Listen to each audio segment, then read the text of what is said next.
राम मंदिर और राम जन्मभूमि आंदोलन से जुड़ी ऐतिहासिक विरासत को सुरक्षित रखने के लिए महत्वपूर्ण दस्तावेजों के डिजिटलीकरण का कार्य तेजी से किया जा रहा है, जिसमें अब तक करीब 80% काम पूरा हो चुका है। ऐसी जानकारी सामने आई है। इस पहल का उद्देश्य आंदोलन के अलग अलग चरण, कानूनी प्रक्रियाओं, सामाजिक भागीदारी और मंदिर निर्माण की पूरी यात्रा को डिजिटल रूप में संरक्षित करना है, ताकि आने वाली पीढ़ियों को प्रामाणिक और व्यवस्थित ऐतिहासिक रिकॉर्ड उपलब्ध हो पाए।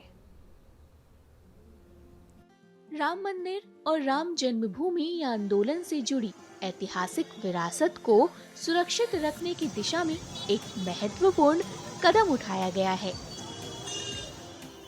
आंदोलन और मंदिर निर्माण से संबंधित महत्वपूर्ण दस्तावेजों के डिजिटलीकरण का कार्य तेजी से जारी है, जिसमें अब तक लगभग 80% कार्य पूरा हो चुका है।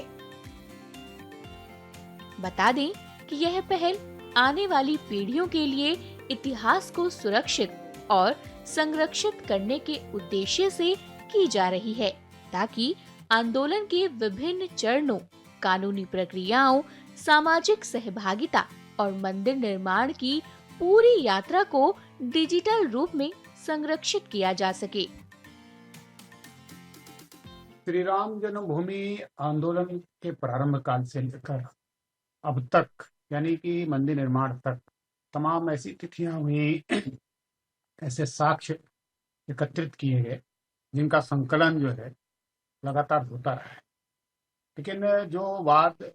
श्री राम जन्मभूमि का विधिक तौर से न्यायालय में चल रहा था, चाहे वह सत्र न्यायालय का रहा हो, स्थानीय न्यायालय, और चाहे हाई कोर्ट यानी उच्चतम न्यायालय और सर्वोच्च न्यायालय, इन सारे न्यायालयों में जो विधि वेत्ताओं ने अपने अपने विचारों को रखा, साक्ष्यों को प्रस्तुत किया और तब जाकर निर्णय प्राप्त हुआ। निर्णय प्राप्त होने के उपरांत जो है, जो विधि कार्यवाही में जो तमाम तरह के डॉक्यूमेंट्स निकले, उनको संकलित संग्रहण करने का कार्य जो है ट्रस्ट ने कराना प्रारंभ किया। जो एक महाधिवक्ता के द्वारा या जो भी हमारे विधिक वक्ता रहे उस समय, उन लोगों ने इसे जो है संकलित करने के लिए ट्रस्ट से निवेदन किया था कि इसको जरूर संकलित करना चाहिए, और ट्रस्ट जो है इस पर गंभीर भी हुई। इस कारण से जो है लगभग 150 बक्सों में जो बीमारियों में इसको सुरक्षित रखा गया था, और जिन्हें बाद में डिजिटल करने का कार्य प्रारंभ किया गया। अब तक लगभग 130 से ऊपर जो है बक्से, अलमारियों से जो निकले साक्ष्य जो उस समय न्यायालय में रखे और जिनके आधार पर न्यायालय ने जो है निर्णय दिया था, उन फैसले की जो कापियां हैं उनको जो है डिजिटाइज किया जा रहा है। यानी डिजिटल अगर हो जाएगा तो यह जो हमारे भावी पीढ़ी है उसको एक अच्छी जानकारी प्राप्त होगी, और साथ ही साथ आने वाली जो पीढ़ी है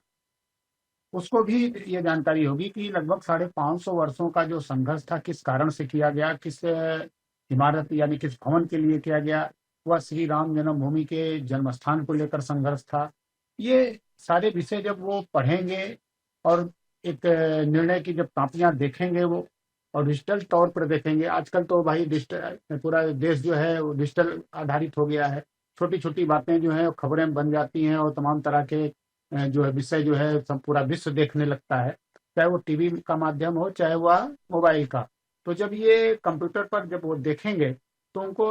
पूरी पूरी जानकारी उससे प्राप्त हो जाएगी एक ही बार में। यानी कि माउस घुमाते ही जब वो कंप्यूटर पर आएगा तो लोगों को लगेगा कि भाई ये देखिए बहुत अच्छा काम इन लोगों ने किया और संग्रहित किया। क्योंकि इतिहास को लोग जो है वह पढ़ते हैं, देखते हैं, सुनते हैं, लेकिन जब उनके सामने यह रखा जाएगा तो उसका एक अलग प्रभाव बनेगा। पहले भी लोग जो है पुस्तकों के द्वारा, चलचित्रों के माध्यम से अनेक प्रकार से लोगों ने अपने अपने विषयों को रखा है। ठीक उसी प्रकार से श्री राम जन्मभूमि आंदोलन के इस विषय को जो है श्री राम जन्म तीर्थ क्षेत्र के हमारे महामंत्री आदरणीय चंपत राय जी के मार्गदर्शन में इसे जो है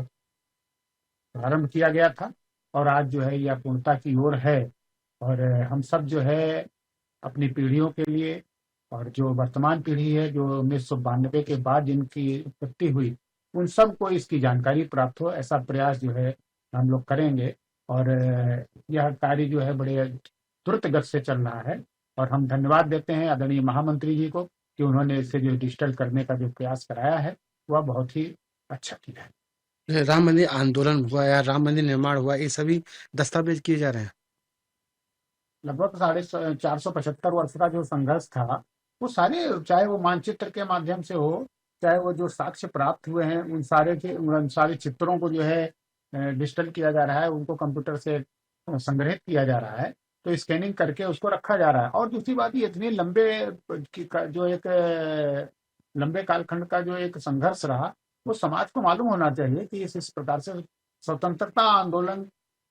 के से अधिक जो है इस आंदोलन को जो है समय दिया गया। मुझे लगता है कि 450 वर्ष कोई आंदोलन नहीं चला होगा, लेकिन ये श्री राम जन्मभूमि का आंदोलन जो है लगभग 475 वर्षों का रहा है। तो इस समय जो है जिस प्रकार से संघर्ष हुआ, जिस प्रकार से लोग न्यायालय में गए, चाहे वो सत्र न्यायालय में गए हों, चाहे वो जो है हाई कोर्ट में गए हों स्थानीय, और चाहे जो है सर्वोच्च न्यायालय में, इन सारे न्यायालयों में जो विधिक कार्रवाई हुई है वो जरूर समाज के सामने आनी चाहिए। और उसमें क्या क्या साक्ष्य रखे गए, क्या क्या जो है